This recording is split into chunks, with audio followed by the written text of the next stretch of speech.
the true beauty of nature.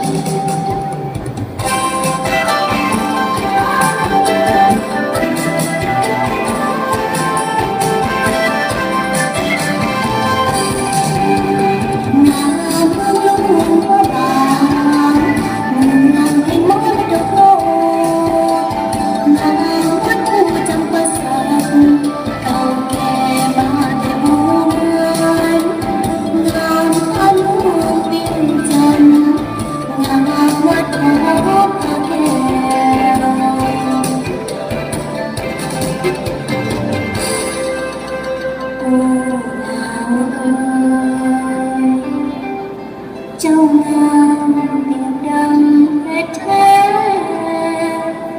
ตำนานเจ้ามิ่งเก่าแก่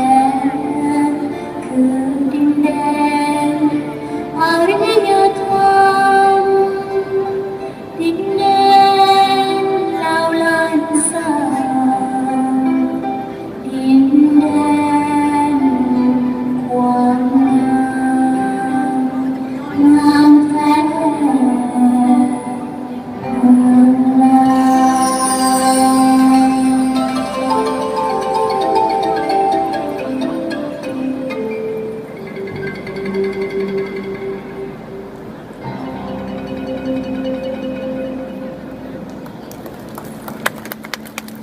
ขอขอบใจ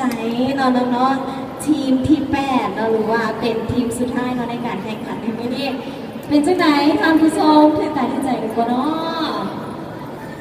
คณะกรรมการเฮานี่โล่งใจแล้วเนาะ